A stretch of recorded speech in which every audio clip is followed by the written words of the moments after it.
Good evening, everyone. Back again, yet another episode of Question Time.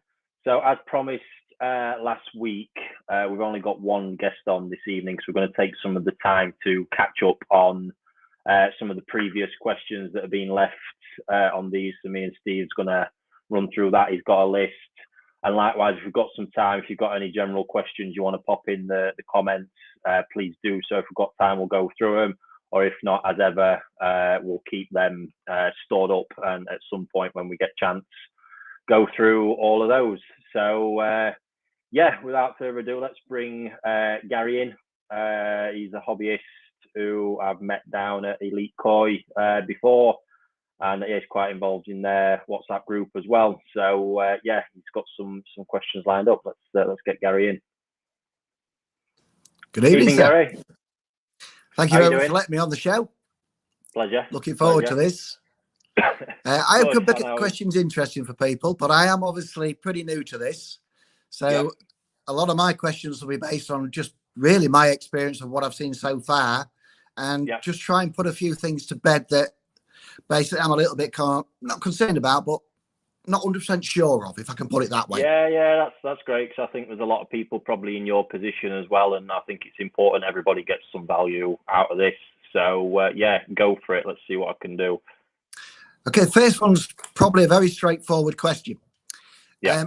But when I look at it, the question I'm going to ask is regarding the spring clean. And like I say, it's probably straightforward, but I can understand the point of a retailer, because they've got fish coming in, fish going out on a regular basis. They've obviously got clients coming in, and if I went into a retailer and I saw their pond and it was mucky, but they had a lovely fish in, and I went to a retailer next door and saw their pond, but it was pristine, I'd buy the pristine one. It's just the way I would work. Yeah. So I get that they use a lot of different things, and they do things differently to what the hobbyist does. Yeah. But when I look at like the forums and Facebook and things like this, there's a lot of people out there that want to do something at springtime, just before it starts picking up the temperatures. And I look at this and I think, well, I've been doing a perfect clean every week, regular as clockwork. My fish are telling me that they're okay. They don't look unhappy. I've got shine to the water. Everything seems to be running right. The biofilters are okay. If I put something in, and PP seems to be the one that a lot of people talk about, am I not, in effect, kind of knocking my system back and basically stressing the fish? That's the bit I'm unsure. I think, this is going to go down two routes here, really. Are they doing the spring clean to physically clean out the system, or using medication to potentially clear parasites? Yeah, that's the one I think I'm seeing. To clear parasites. And yet, if there's nothing there and your fish are telling you they're okay, am I missing something by not doing a spring? No, you're not. So there shouldn't be. There's no. If it was a spring clean as in physical, I've seen this done before as well. People doing pond clean, fish out, water out. There's 12 inches deep of sludge in bottom of a 24-inch deep pond. Yeah, all that type of stuff. The system's fundamentally broken, and the maintenance regime is clearly not there as well. So that's an extreme move that is extremely stressful for anything inhabitants of that pond, because it's going to involve obviously potentially clearing a load of water, putting them into a load of fresh water, destroying a filter system, destroying the whole ecosystem that you've built. That's the bit that concerns me. And then each week you're maintaining. So that's why you've got to have a good system and a good maintenance regime. So you've not got to go to any of them extreme measures to get on top of something, which most decent koi ponds that are in a position where the bottom drain fed, or they've got good, pump distribution in the bottom or something like that, shouldn't be coming up against them sort of problems. Okay, that makes a lot of sense. From a medication point of view, I can never advocate just medicated without a problem, because you're more likely to cause more stress and cause a problem from the medication, because most medications these days are specific to a parasite. Yeah. So you could be, PP it's a very blanket, because it's a strong oxidizer. So if you get a good hit of PP, which not a lot of ponds will because of organic load in them, if you get a good strong hit of PP, it can wipe a lot of stuff out. But just as an example, PP would never kill white spot. You need something formalin based. So if in spring you picked up white spot for whatever reason, that treatment of PP to clean things up, it's going to do absolutely nothing. With you. If you get me. So and never, you know, and it's a stressful process, you know. Most medications can knock your filters back. And obviously it affects, you know, good bacteria in your pond. It's a risk using them at all points, at all times. Yeah. So if there's no need to, because there's no parasites and no illness, absolutely not. Don't just go chucking stuff into your pond. So for me, I mean, it's running clean. Just leave it be. Let the fish tell me if there's something wrong, and then I'll have a look at it then. Come back to it again. I need to get some t-shirts done with this on. Keep it simple. Yeah. Okay. I'm liking this policy. Keep it simple. It works for me. It is, because you can literally create a problem. You know, the stress of, I mean, I've known some fluke treatments actually cause costia as a secondary problem quite frequently. Right. So just imagine a scenario. Your fish are great. You think this time of year flukes can come about, but you've got no flukes. You took the fluke medication in, and next thing you know, you're medicating for costia because it's caused that outcome. Then you've got, because the stress of the fluke treatment has obviously knocked the fish back, where costia, being a predatory parasite like that, has come alive and then started spreading throughout your pond, and that can be a nasty one, certainly if you miss it. So look at that scenario. Overcomplicating it in that instance and doing something completely unnecessary could cause a big problem. Right. Yeah, that's made it a lot simpler for me. It was just one that I was a little bit concerned about. I'm thinking, am I missing out by not doing something? So I'm very happy with that. I'm quite happy just to continue and do nothing and let them be. Please do. Are you ready for Are you ready for the next one? Yep. Okay. There's a lot of things that I see that's an integral part of my pond. And what I'd like to do is kind of broach on the ones that no one seems to really talk about. So the first one there, for me, is oxygen. Okay. It fascinates me, if I'm honest with you, because the way I've looked at my system, the first year I run it, I had the aerated bottom drain. I had 20 litres through there. I had the waterfall flowing in the summer, and then I had an airlift coming from the shower because it put oxygen back in, because I know they use a little bit of oxygen. So when I looked at my fish in the first year, they was happy, seemed okay, didn't get too many problems. But the following year, I tend to tinker quite a bit. I thought, well, what happens if I put a bit more oxygen in? So I did. So on my bottom drain, I put 50 litres in. And then when it came to the summer, I had 80 litres in. I mean, it was swirling like buggery at the top. But the fish was far more active. And if I'm truthful, I thought the colours on them was, especially the whites, was brighter. So are we using oxygen to its max, basically? That's the question that I want to ask. Okay, possibly more coincidental the whites. Obviously, higher oxygen, getting the maximum oxygen content is a given. It's something you will struggle to over-oxygenate. It's going to be very few cases where you cross that bridge and go to that thing in the majority of ponds. So you can never put too much in. The way it's delivered is important, in my opinion, because I don't know if you noticed it, but the extra sort of turbulence that can come from really heavy aeration can be off-putting to some groups of fish. So you might find you affect their feeding behaviour a little bit, or it can actually be a bit stressful for them because they're having to work and fight against it continuously. But I can't seem to link anything there where you sort of did you change anything else at that time? No, the only thing that I did change was I used a product called Virkon. I think you have to use this 5 days and then basically 3-4 times a year. Whether that had anything to do with it or not, I don't know. But it was like a feed that I fed the fish. But the feeding regime was the same. But no, realistically, other than that, I didn't change anything at all at that point. Straight away, that would make more sense to me, because that's something working from inside out with the fish and gut health. Right. Gut health and the type of food would affect white skin and its condition more than oxygen levels in a pond. Okay. In my take. So that might be the one you've done there that's actually made the difference. Right. The other thing that I'll ask then, if I may, when it comes to oxygen, I mean, I do test the oxygen. I don't do it now because I can have a look at the pond, and if I see the air bubbles are on the top there and they're staying there, then I know I'm basically at 100% saturation point. So I'm not too worried about it. But what about the filters? I know they use them, and I'm assuming that basically the plastic medias, LX, whatever you want to call them, your BHMs in your showers, I know they definitely use them. If I was to put more oxygenated water in them, would that make any difference, or is it all about the saturation? I'm more interested, to be honest with you, Gary, where your fascination has come from with this so much.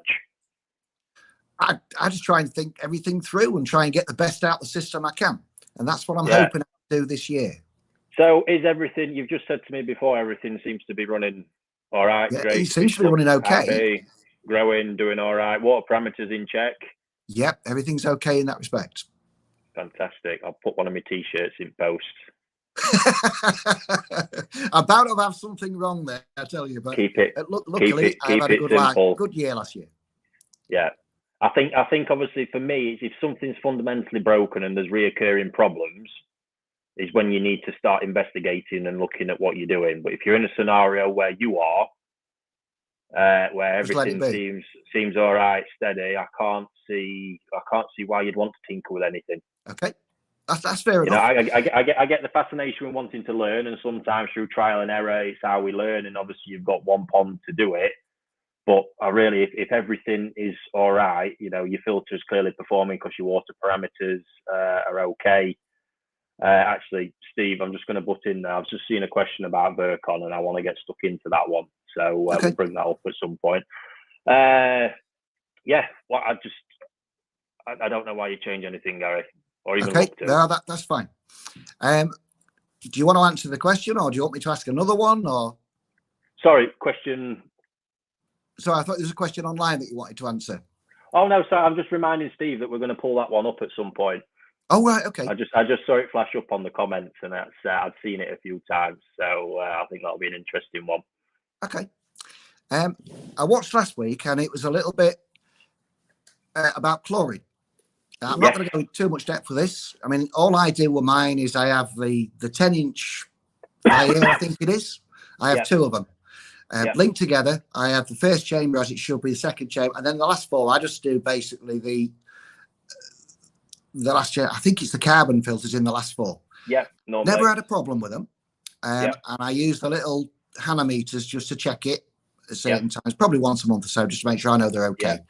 Yeah. So when it comes to chlorine, I've been very fortunate to have anything in the pond that I can see.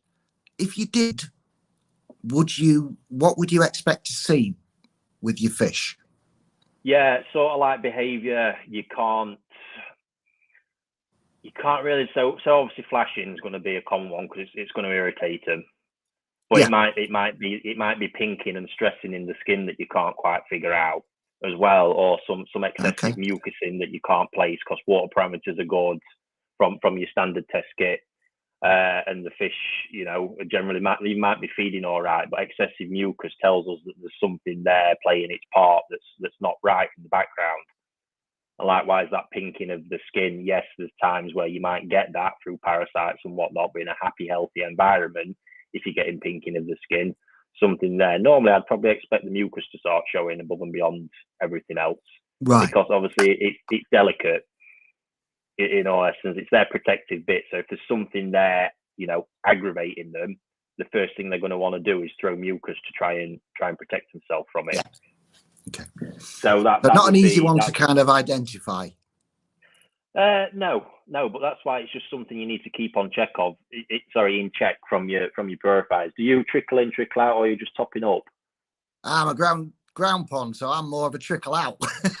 But no, basically for me, we always have a leak somewhere, don't we? Yeah. Basically for me, all I do is once a week in the winter, twice probably in the summer. I just feed in over about an 8-hour period through these things, and I get about, I think it's 1.8 litres a minute. That I get in there, and that's all I do. I don't do anything. I don't have a trickle in, trickle out. And the reason I didn't do it because I didn't know how to set it up. So it's just straight through there once a week, basically. Yeah, fantastic. Yeah, that's what I said. So you're doing everything right. You're checking it going in. It's about as much. You need to top up fresh water in your pond. So it's not the basis of trickle in, trickle out, and analysing the water down to every minor detail. You're doing the best you can. Happy days. Okay. I did notice last year we had a lot of rain, and I made the mistake thinking that the pond was okay. Again, I'm only a beginner, and I noticed my KS drop because of that, because it wasn't getting replaced. But as soon as I started getting rid of the water and doing the change, everything went back to normal again. So it's surprising what I did learn just by doing a mistake. So I suppose in some respects it kind of works sometimes. It does. It's the way I've learned over years. It can be costly and very, very stressful, but it builds experience. That's for sure. Well, first year for me was panic my way through it basically, and then obviously I started to get on top of the water parameters. Happy with that. Nice. This year, I think I'd really like to kind of maximise the effectiveness of what I've got as a filter and the pond itself, and just let it run sweetly, if I can put it that way, and then I can just sit back and enjoy it, and that's what it's all about. Yeah. Can I ask one? What you want to be doing regarding one of the parameters that nitrate? Again, it's something that a lot of people don't talk about. I don't know very much about this at all, because when I first set up, I was using, well, there was so much out there, I kind of decided to get a decent shower, and then I went for an oxy, and I didn't get any nitrate. It's fine, worked a treat. But obviously I started adding more fish, and then you can see the load on them, and they didn't cope with it. So I had to change, and then I went over to the fluid bed, which is what I've got now. Beautiful thing. But the problem for me, because I've never had nitrate, if I've got it right, I think that the fluid bed will get rid of the ammonia, get rid of the nitrite, but its end product will be nitrate, if I've got it right. I might be wrong. So how do I kind of manage it in my system? Because this year, obviously, I'm guessing I'm going to probably get more. Do you want the really simple one to it again? Yeah, that's that. It's going to that suits me down to the ground. Not answer your question, because obviously nitrate, that's the debate. But again, I'm no water scientist. Obviously, you filter the process, and this is one that's research on coldness. Now, again, like the Jasper EA and Harvey are the guys to really get stuck into this one. But denitrification is a process, and that's the process where nitrate is removed from the pond through the denitrification process. Right. But it's sort of like when you filter bacteria in your fluid bed, it hits the epitome of being matured, if you like. As far as I'm aware, it's a process that happens in pockets called anaerobes, where they actually pockets of within the biofilm where these denitrificating bacteria will live. But it's tough. Getting rid of nitrate properly in a pond system is very, very difficult. But likewise, the sort of caveat to that is it's not really causing any issues. That was the bit I was looking at. That debate will rumble on and on and on. There's people said it affects fish growth, it does this, it affects that. Yeah, I don't test the nitrate in any system here. Yeah, absolutely none. Couldn't give a monkeys about it. And you've seen just as well as anyone, Gary, how the fish are growing, doing all the rest of it. Your own fish are happy, doing well. Yeah. So just another thing that I just wouldn't obsess about and care too much. That's fine. Being blunt about it, because you will drive anybody obsessing over that will drive themselves wappy trying to get rid of it. And for what? I can't see the end game. It'll always be there to some extent. Yeah. So unless it's you just probably that nobody kind of talks about it, and I'm thinking, well, because I've never experienced it really, I'll probably get a little bit this year. Do I need to do anything with it? But if it's not something that's going to cause them an issue, I'm happy to obviously process. Veggie filters can be great to combat against it because they're naturally absorbing nitrate out of the water. And obviously, there's other processes of filtration that have been known to work well against it. But I just draw it back to, what's the reasons for wanting to get rid of it. Water changing can help if the nitrate in your tap water, which will more likely be some, is of a lower level to what's in your pond, or you could actually be adding nitrate in from your tap water. Yeah. Yeah. So it's why it is always actually worth doing. You know, you probably have a full set of parameters on your tap water as well as chlorine, just to actually see what you're putting in there. Yeah. So yeah, bottom line on the simplicity is it's not really doing a lot, so I won't stress about it. Cool. You're making my life easy. That's it. That's the plan. That's the aim of the game. Okay. Next one, I'm going to try the Saki Carry. I'm going to try the balance. I like what you've said about it. I think because it's a quality food that I'll probably get a lot of benefit from it. And I'm going to go with the auto feeder as well. Yep. But I haven't got at this point the facility to heat the pond. So I've read on bits and bobs of it that it's kind of 18 degrees and above, you're going to get the maximum out of it. So I'm not going to get that with it. But will I still see a difference compared to a cheaper food if I'm using it at lower temperatures? At any temperature range, absolutely you will. I can promise you that. It's just picking the right diet and then managing expectations. So if we're having a pretty poor summer again, and we're not getting the big water temperatures, you need to pick the diet properly. Bearing in mind, you know, for me, when I'm looking at which food to pick, I'm looking at fat content in the food, really. Yeah. Yeah, your high growth food, especially Saki growth, is a high fat food, high protein. It's a bit high everything, but especially that high fat.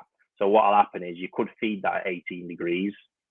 Yes, and I actually advised someone on this the other day that if a quick way to sort of stimulate gaining body mass, it just makes logical sense and it does work. If you're sort of at 18 degrees and you start feeding Saki growth, which they'll be fine with, they will quickly put on a lot of weight. Right.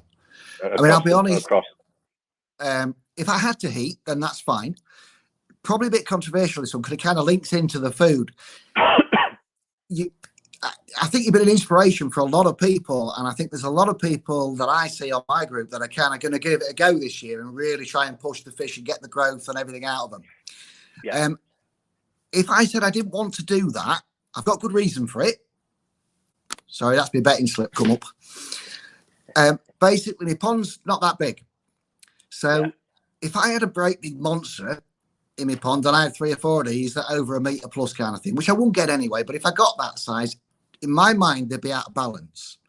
So I would much rather kind of grow them on over a 3 or 4 year period and get a reasonable size on them. If I got 65 out of them, I'm happy as Larry. That's a big fish for me. Absolutely. But keep the quality there.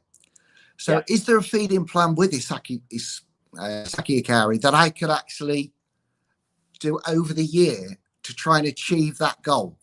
Yes. So I would, if I were you, unless probably not worth you spending the money on Saki growth.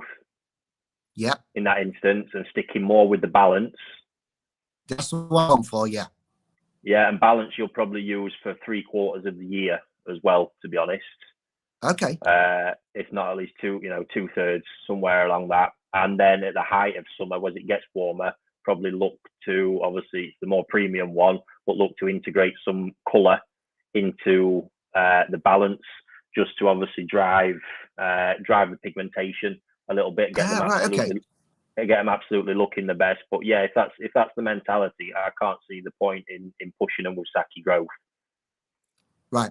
Yeah, I mean, I've only got the balance at the minute, so I thought I'll ask just in case I needed any others. Out of all of them, the whole range is phenomenal. Even going back to Saki Balance, they used to call Saki Balance basic, right? Which was they had this whole thing in the marketing, like it was underselling the food, and I do think out of the range that one does get undersold, because Saki Balance on its own is still an absolutely incredible food, far better than anything else below it.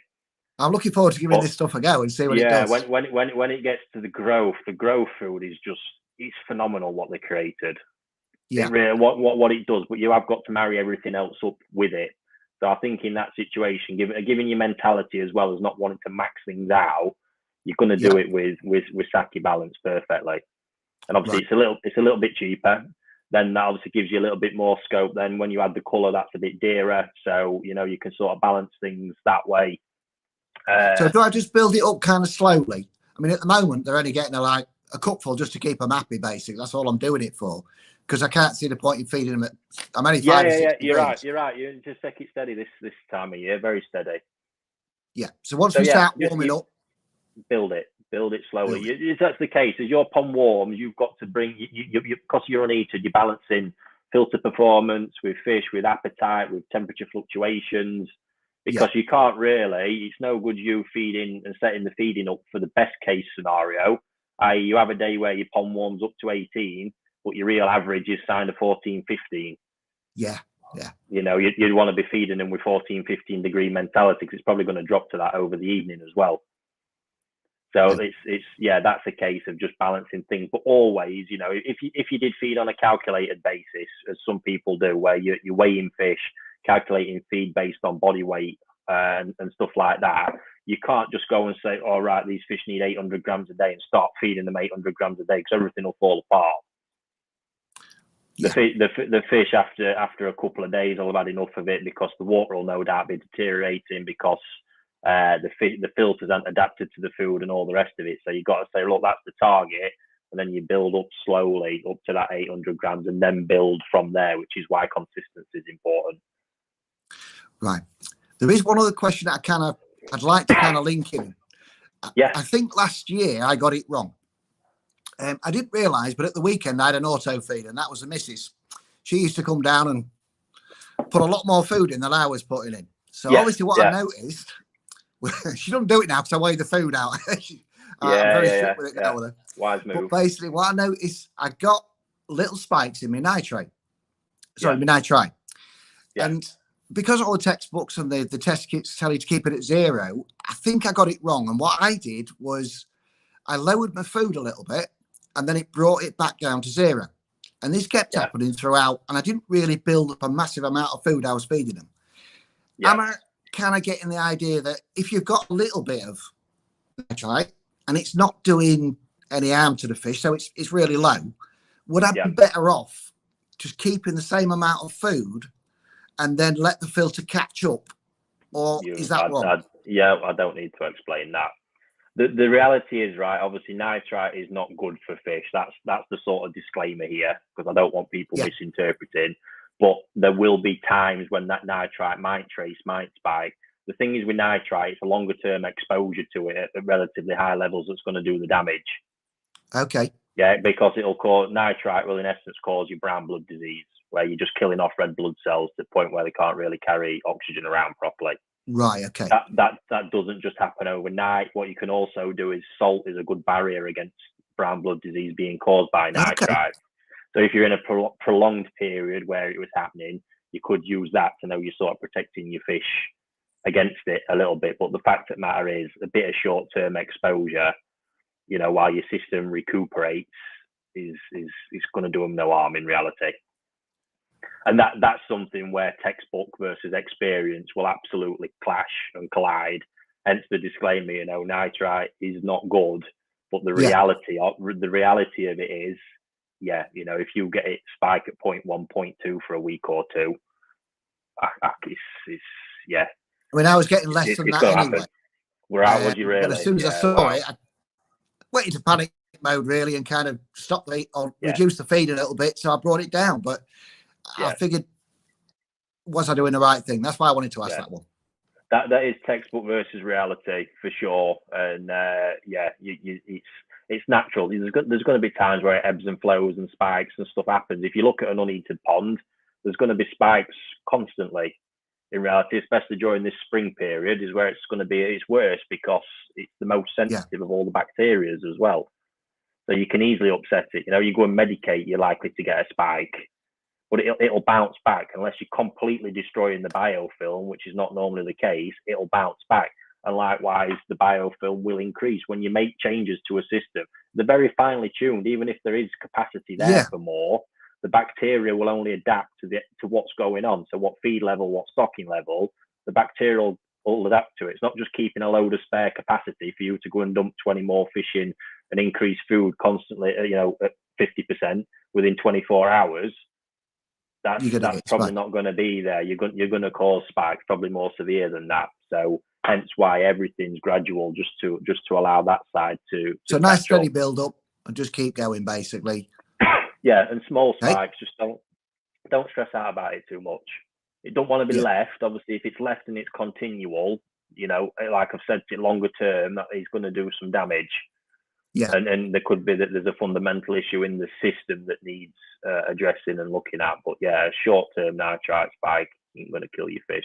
Obviously, if it's somewhat off at scale, you're going to be sweating a little bit. But the sort of levels you're talking about, I wouldn't. Yeah, it won't faze I mean, me. to be honest, I can't even sometimes see it in the little testers. And it's only the drop test plumber one.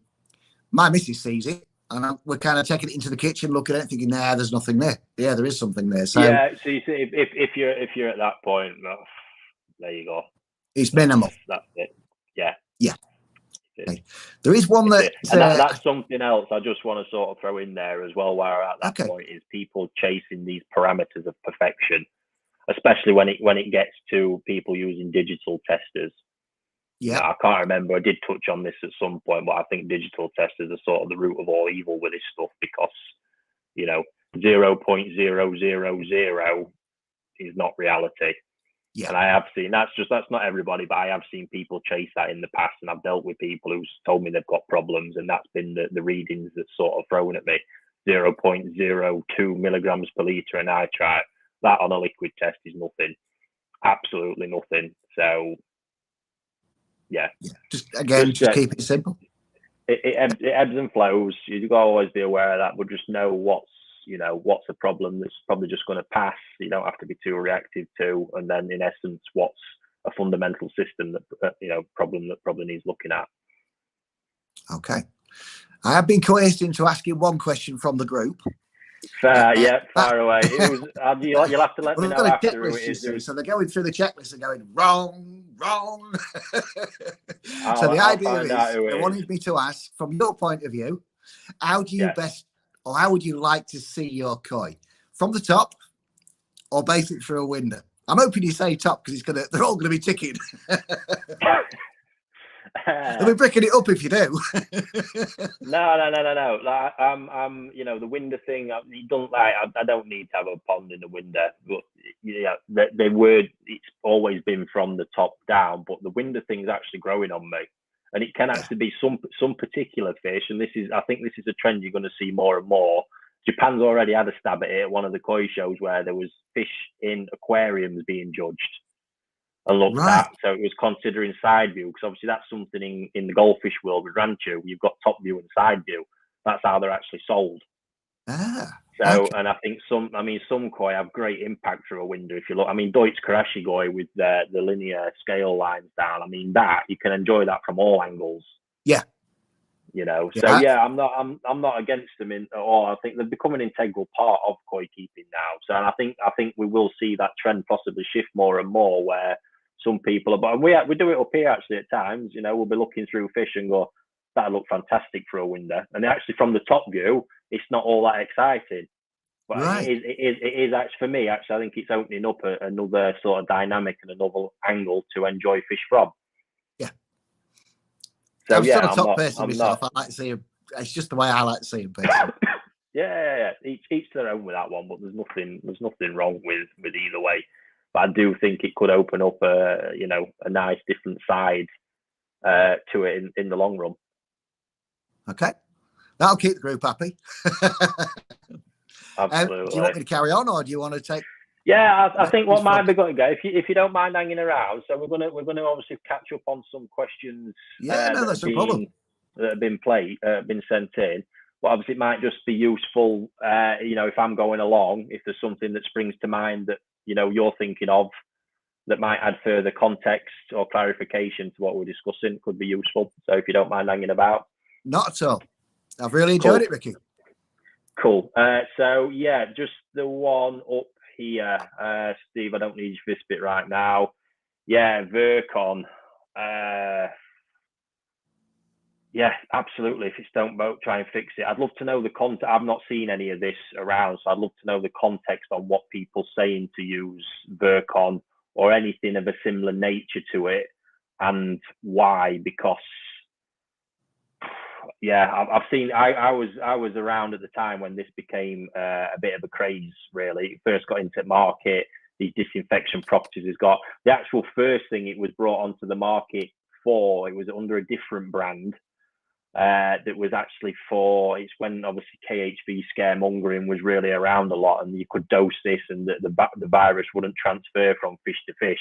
You'd eradicate it out of your pond. You could safely introduce new fish into this environment when you're using it. And I just look at what it is, right? And here's my very simple view on it. Virkon I use up here for disinfecting nets and in foot dips and stuff like that. And why the fuck would you want to be putting it in your pond with your koi? And I know it's not at the same concentration levels. I'm not daft. I know the ins and outs of it. But I just, what are you trying to fix, use, prevent by using it? I don't know if you've seen any of this about, Gary, but I can't understand, because all I see is something like that. And to the be honest, I've had no experience on that. Of being something that would work counterintuitively on trying to build a productive ecosystem, because some of the elements in there I can't see as having anything but a negative impact against it. So yeah, just again on the whole simplicity thing for me, all I can see that being for is being used to sort of try and correct something that's possibly fundamentally not right in a system. I can't see as any other reason why people want to be dosing it up. Yeah, people putting it in for bacterial problems. It ain't going to stop a bacterial problem. It's not going to do it, because bacterial problems are multi-layered. You know, it might help at that moment in time in disinfecting and clearing up the bacteria in the water, but it's not going to take it out of the fish. The fish are still going to be carrying this problem. So it could help, but the same way chloramine T will help reduce the bacteria levels in a pond if you're going through a bacterial problem. You know, so that's that for me. You know, chloramine T, we've got a lot more sort of research on of its usage in a pond and for treating stuff like that. But if it's a true bacterial problem you've got going on, I think I've mentioned this before, you've got to get to the root cause of it, trying to find it, diagnose what it is. Antibiotics will be needed for a true bacteria. If it's true, and this is what I'm saying, it's true where a strain of bacteria has got out of hand, the whole pond's tipped, gone negative, where this bad bacteria is winning against the good. That's where, you know, we're talking about it being a true problem. A couple of fish getting a couple of abrasions and marks, that could just be down to you know, if you've had a fluke infestation or something like that, that could come of that. That's not what I class as a true bacterial infection. So I think it's important to know the difference there. You know, a fish could have just knocked a few scales off rubbing on a drain or something daft like that. I had it in my a cower fish the other week. We were doing a selection on the Karashi Koi, and I pulled one fish out. It had a clump of raised scales that looked quite nasty and inflamed. You know, I weren't going chucking out in pond, just had a dead scale in it that hadn't dislodged. Flick that out, it'll just settle down naturally on its own. So it's not a big problem at all. So yeah, very important to know if it's a real bacterial problem or if it's just something, you know, something wound related that's been caused as a secondary thing, possibly to a bit of a parasite problem or something like that, which, you know, the one or two fish can be isolated and sort of dealt with topically in that point even. But going and throwing something like that in the water constantly, and there should be no need in a healthy system to be adding things to keep bad bacteria at bay, because the healthy system is what keeps bad bacteria at bay, and a good maintenance regime is what keeps it at bay. So yeah, if you do get to that point where you've got full-on bacterial problems, you really need to seek proper advice on it, diagnose it properly, and get a proper treatment course, which 9 times out of 10 is going to, you know, involve needing antibiotics in some way or another to get that truly stopped. So yeah, just another one for me. Just chucking random shit like that in your pond, I just cannot see the point for it unless there's a real reason. And if the real reason being is there's a bacterial problem, that stuff is not your answer. So there's my view on it. Yeah, anything there, Gary? Anything spring to mind? No, I'm quite happy just listening to you, mate. But if you run short of questions, I've got a couple more, but not many. Yeah, go on, fire away with another, and then we'll get Steve in to run through some of our list. Well, one of them is kind of salt. I know everyone talks about it, basically for me, I've got a pond that's badly designed, but it's what I wanted. It's in the ground. Yep. The rocks are in the water. I do get a few knocks and scrapes on a fish, and I have put a little bit of salt in at the back end of last year, and I don't know if it's the right thing to do, but it just seems to make it a little bit easier for me. And I just kind of think about it as though, well, if I went into the sea and I had athlete's foot or something like that, it would kind of heal that up pretty quickly, scratches and things like that. So is it the right thing to do or the wrong thing to do? No, in my it's not. Yeah, the wrong thing to do. I'm not an advocate of using salt in that kind of way. Okay. Salt, if there's a specific cause to use it for, use it correctly, using salt meter at the correct levels for the correct period of times and things like that. But just chucking a bit of salt in, absolutely no real benefit to that, Gary, at all. Yeah. Okay. I told you I get it wrong. yeah. I can't. There's no, because I mean, even if we look, the primary thing we're using that for is relieving stress. So at the times when we've got new fish, a big time to use it is settling in new fish after they've arrived from Japan, because the severe stress can cause problems with the osmotic system, and obviously problems there can lead to a lot of problems after it. I mean, we're at the point basically you could consider it as being like multiple organ failure, because the osmotic system's not working, everything's getting out of hand, the fish are basically sort of dehydrating and everything falls apart from there onwards, and you end up with a dead fish. And the only real sort of thing for that is temperature, but the salt obviously helps take the pressure off the osmotic system, because the salt concentration in the pond is doing part of the work at that point on obviously helping maintain a salt level. So that just allows the fish's body and naturally recover from severe stress situations like that. So that can happen after a nasty parasite problem, or all different bits like that, severe stress factors where you can cause problems there, which will lead to further problems and eventually death if left unchecked. And sleeping sickness as well. But obviously sleeping sickness, that links back to the same sort of problem. It can cause osmotic problems, or you basically the fish is just shutting down, and we've got to help, take as much pressure off of its body as we can. So we'll use that by bringing salt up, raising the temperature, get their immune system firing as best as we can, and let them recover. But that's using very specific levels, like ½ ounce, 1 ounce per gallon, depending on what we're doing. So just chucking a bit in is going to do diddly squat, basically. So if I got a knock or a scrape on a fish, and I've had a couple where they've kind of rubbed themselves against the rock and they've bled a little bit, I'm guessing what you're saying is if I want to do a salt bath on them or something like that, that will be a better option than trying to... Yeah, you get a fish like that, that's it. Treat that as an isolated incident there. So do whatever. Obviously, that's just that fish needs attention. You've not got to go altering the whole pond or doing something in there just to do those 1 or 2 fish. Yeah. Whatsoever. So, right, Steve. I don't know what questions you've got lined up there in background. If you want to hit me with one, and just while we're on that, guys, please, obviously, if you're watching again, hit that share button and get this out to as many people as possible. If you can, it would be greatly appreciated. So what we've done, Rick, there's been a bit of work going on in the background. We've got all the questions lined up that people have asked, so we'll put them up on the screen one at a time for you. So I'll here again and back to my controls. Cool. Cheers, Steve.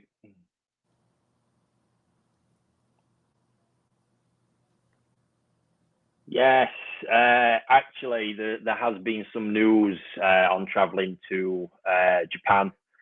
It looks like through political sort of pressure, they're easing the sort of quarantine periods, and I think it's going to be possible for business travellers and students to get visas potentially. There's not been full guidance released yet on what's happening. It's starting from March, so fingers crossed.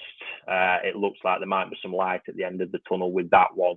As for tourists in the country, there's been absolutely no word on that yet. Obviously, it's going to be the very last part. Could it be this year? I'm not too sure. That they're very, very cautious. So, but I seem to think obviously next year might be the chance where you really get the chance to see, it get back to its usual sort of service in that respect. But yeah, I'm keeping my fingers crossed that there might be some scope to get out there soon enough. But yeah, that was only literally, I think it was earlier this week I was reading that one. So let's wait and see. But yeah, fingers crossed that there's movement. So we don't know the full extent of it yet, but I'm hoping that getting back there will be possible before long. So yeah, happy days. Next one, Steve.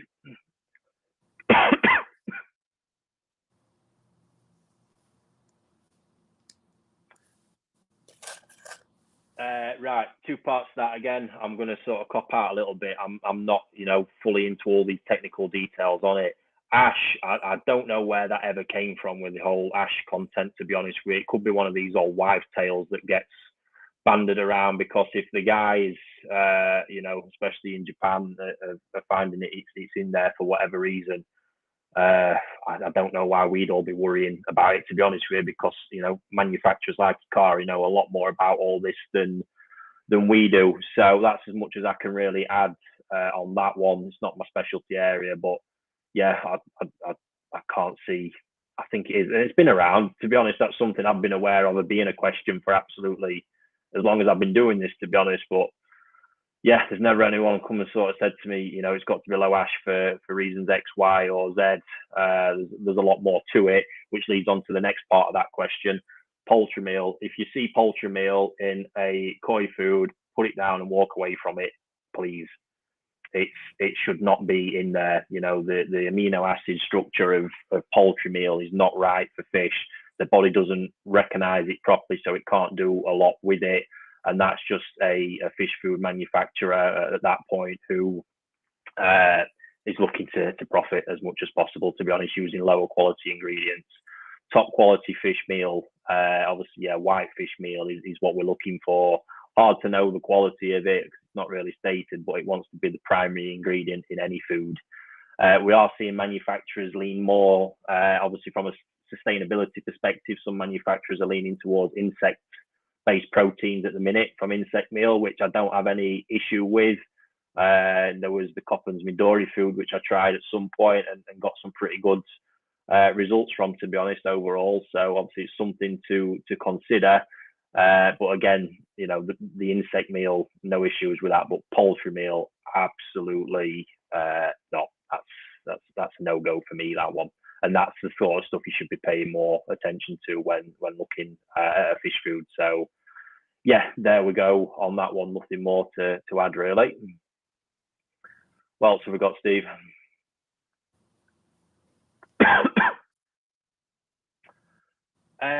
Yes, I've seen it. So, as much as obviously you see me talk about, maxing growth out and gaining the most we can, I'm only talking about doing that over a 5 to 6 month period in every year. And that is the sort of period that I live by, because I do believe they need a rest and conditioning period in the 12-month cycle as well.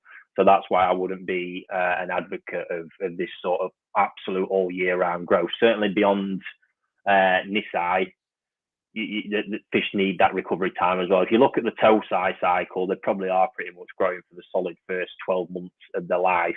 We're actually moving on for 18 months if we think about it, in most cases. Certainly in the case of breeders Tatigoi, if we think about it, they're spawned, they're growing in the mud ponds, they're harvested, they're raised, pretty quickly there as well. And then that goes straight from last selection into a mud pond where they're growing again. So yeah, realistically, that's like an 18-month period where they are growing flat out. But after that, that's when that'll stop at most farms. So from this eye onwards, they'll be given the winter resting and then back to the summer growing. And that's where it is for me personally. For the longevity of quality of the fish is what I'd be looking for. I have seen it at some farms that do raise intensively all year round, and I've seen them fish that tend to look like they age quickly. Is the biggest thing I could say and see from it, as well as some other health conditions, sort of swim bladder related, and possibly bone curvature as well being more prevalent in that kind of environment. That's not obviously, but that's what I've seen with my own eyes and sort of pieced together, knowing the environment the fish are being kept in.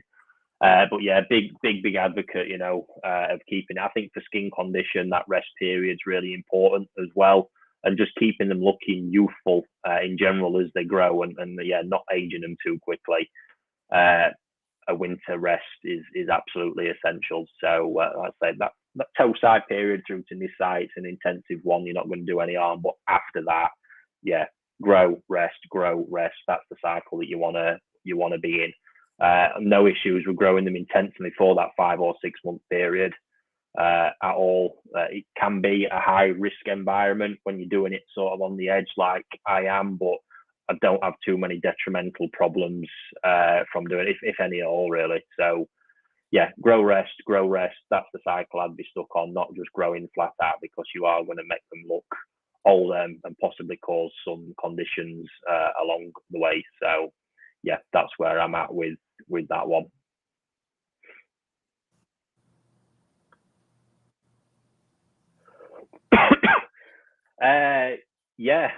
We could bring Gary in on this one as well. What have you thought to other fish from other countries around the world, Gary? So I'm losing you a bit. So yeah, it's what I'm being asked. What do you think of fish being produced in other parts of the world apart from Japan? So obviously, as a hobbyist, have you looked around, seen what's about? You've obviously made a decision. If I'm truthful, I tend to stick with one person. And the reason I do that is because he's been good with me, and if I've got any problems, he'll let me know, he'll steer me in the right direction.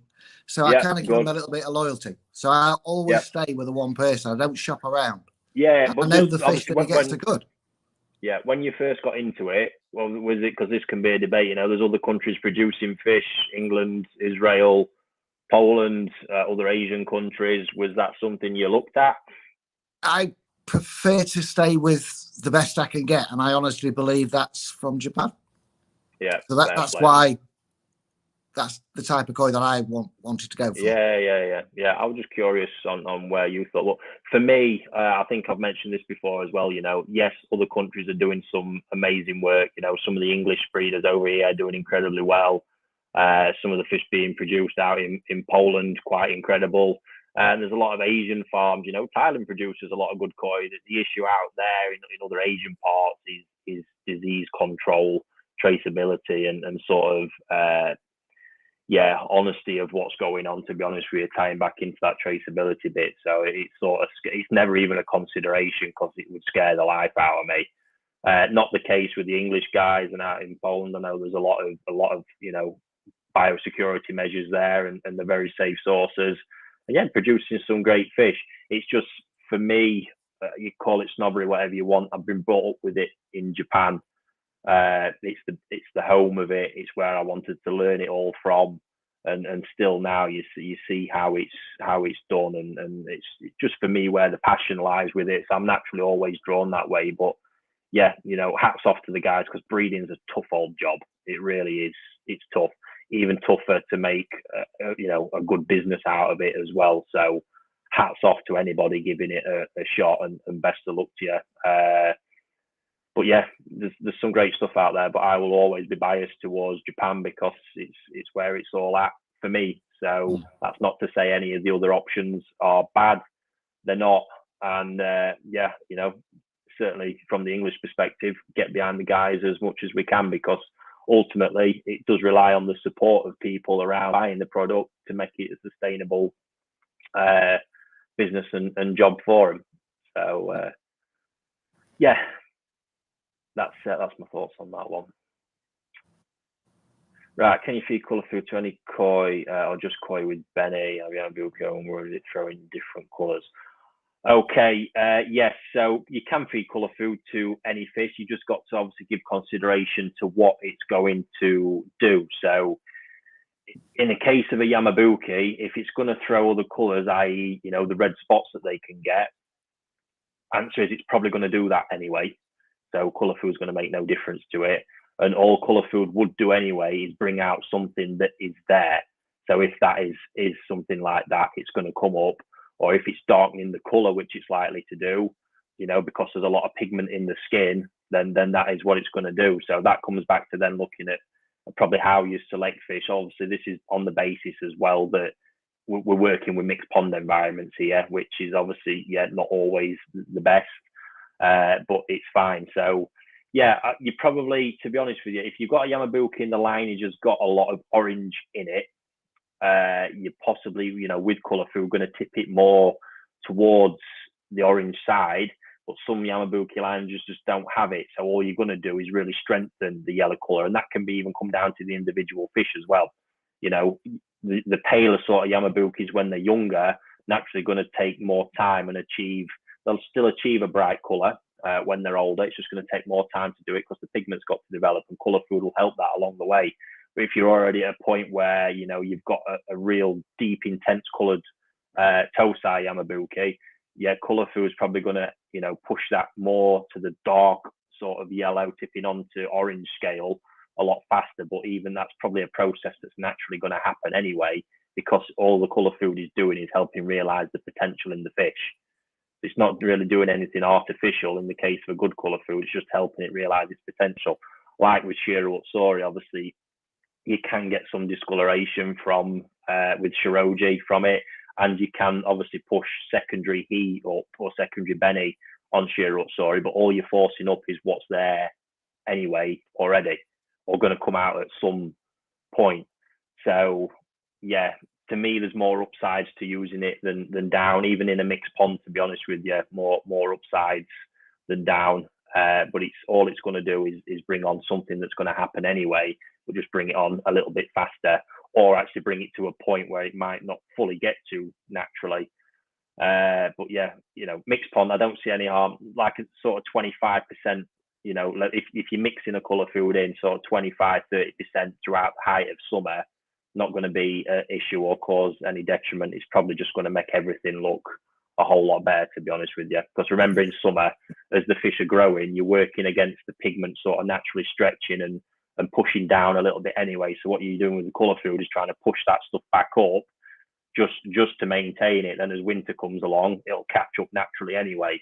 So there's no need for the colour food in winter. So I hope that makes sense with that one.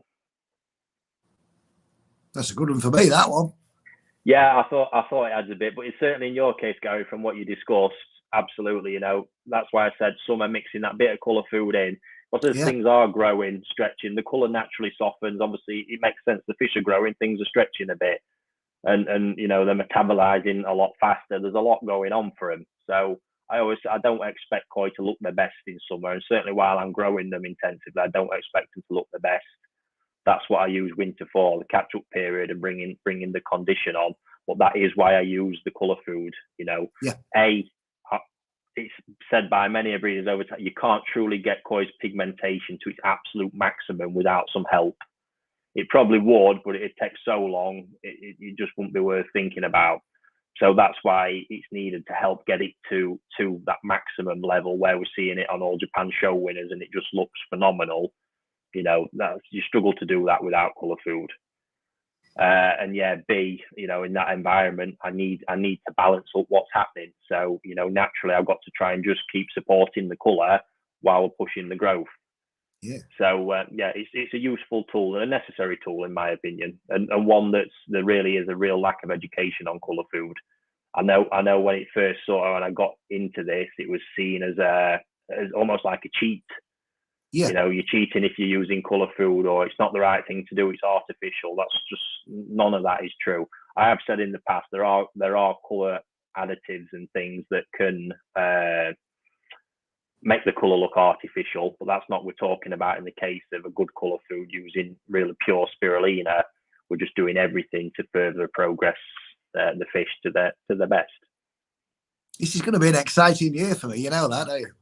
It will, and you will, honestly, especially if you're mixing something, you'll notice a huge difference in the colour of your fish from using that stuff, hands down. Cool. So happy days. Yeah, what else have we got, Steve?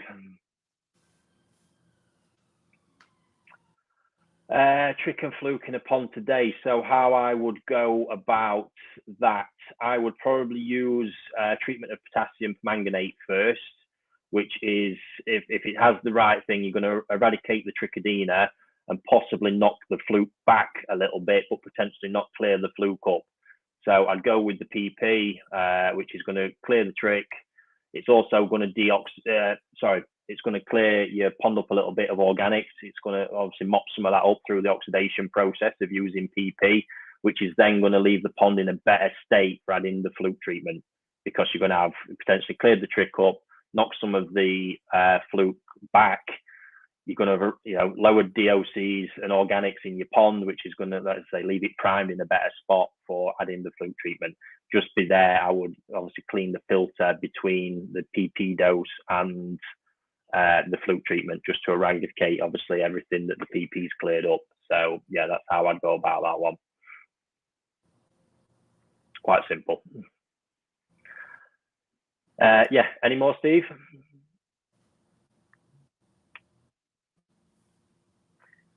Oh, God, that's not an easy question. What should I always look for when selecting toe size? How can I tell if a fish has potential? How can I predict what pattern body?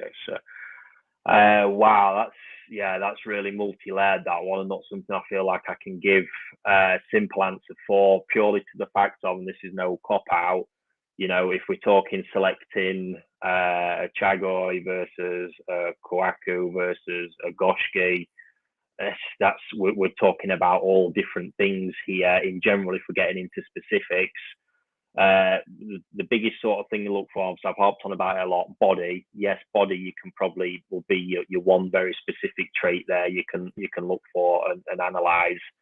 But again, there is variety and bloodline variations to body to be aware of. Not easy to pick it up, and not something I can just run through here all. I probably could off the top of my head, but it's going to chew up hours, to be honest.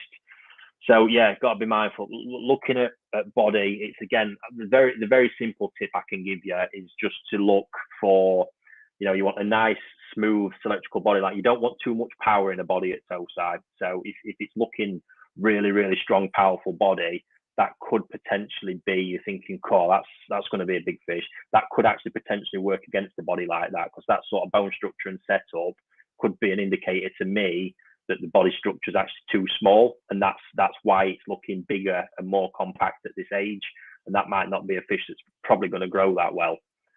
So I'm looking more at the leaner fish at this age, not carrying too much power, but having a nice set bone structure. So again, don't worry if it's too thin, but what you don't want is, as you're looking down the body line, look for any nips or bulges. That's a very simple one. I can tell you the things to be careful for. If you get to midway down the body or 2/3 down the way and there's a drastic nip in the body or a drastic bulge, again, that's looking at a body line / bone structure problem there, and probably something to avoid. So you just want smooth lines, straight down. If it is looking a bit thin, but you can see powerful points in the bone structure, i.e. it looks like it's got a big head, big mouth, prominent, strong backbone, but the body's looking a bit thin. It could just be that it's out of condition a bit.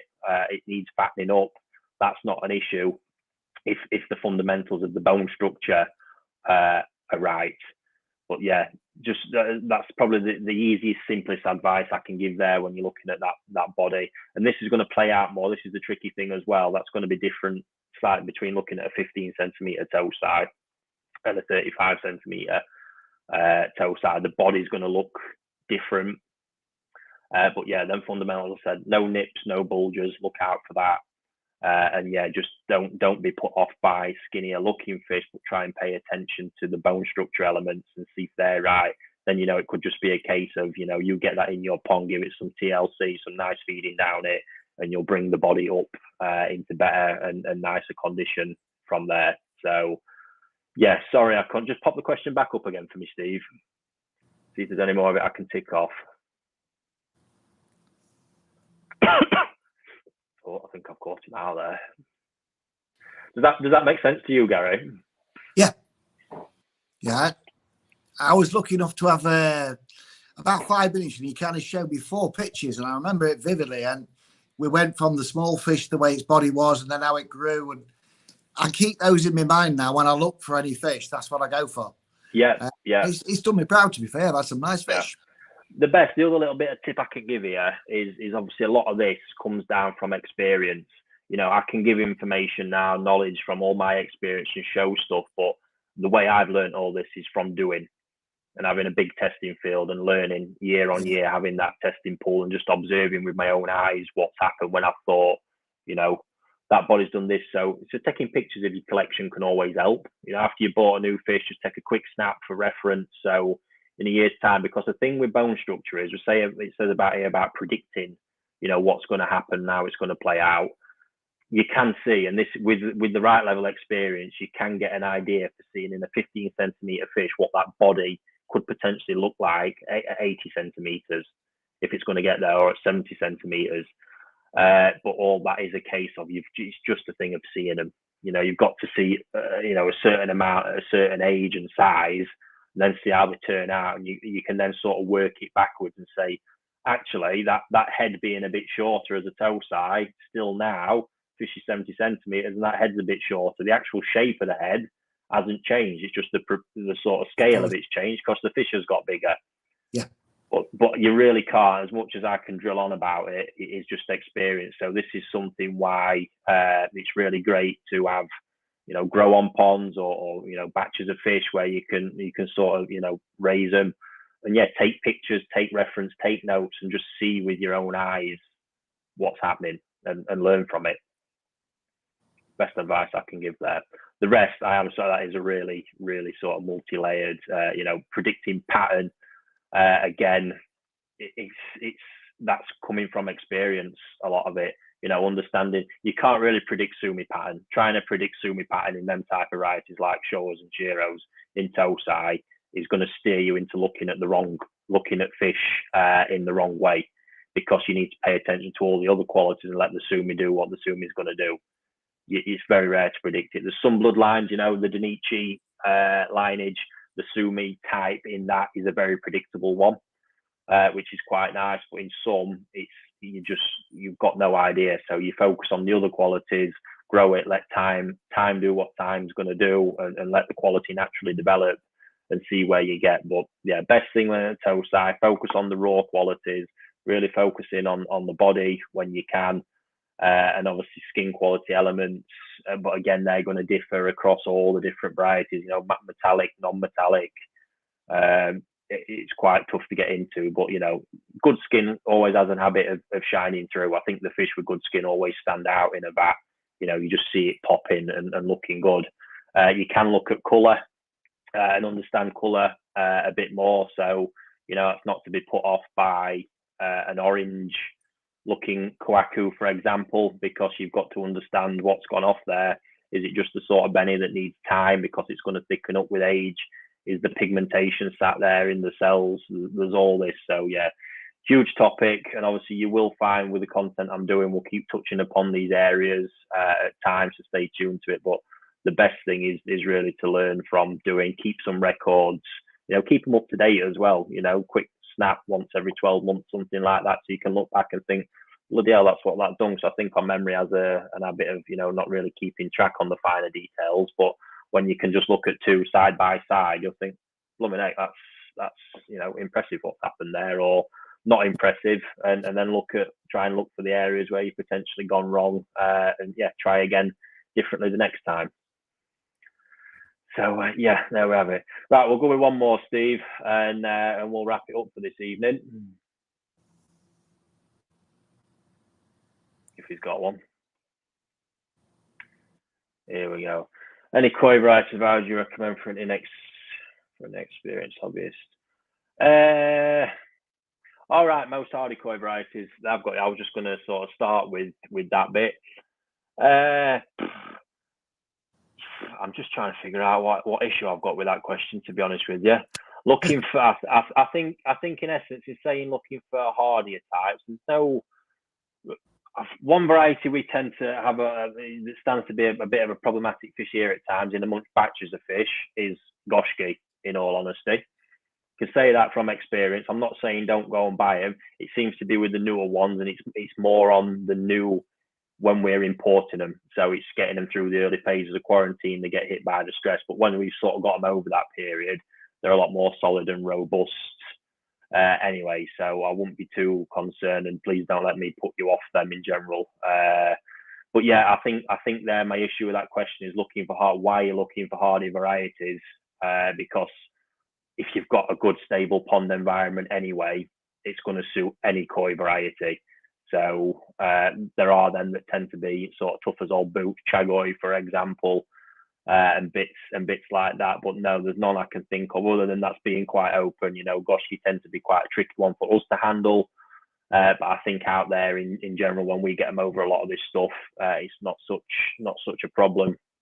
And yeah, other than that, if the pond environment's good, any koi variety is going to live and thrive in it. Obviously, you can get niggly things again, tanchos, things that are heavily dominated by white skin.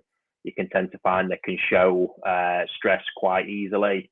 But again, in a good environment, that's not going to be a big problem. And it's not that they're any less hardy, it's just that they're more prone to their skin stressing up.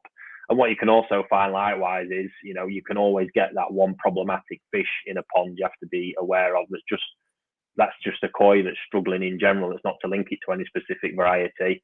Even a hardy, variety like a chagoi, you could get a chagoi that's got, some kind of internal issue. So it's a fish that's always suffering from problems anyway. So yeah, again, not such a simple question, but yeah, I would say, just keep the environment right, and no variety is going to be an issue for you. So no need to focus on anyone being any hardier than the others.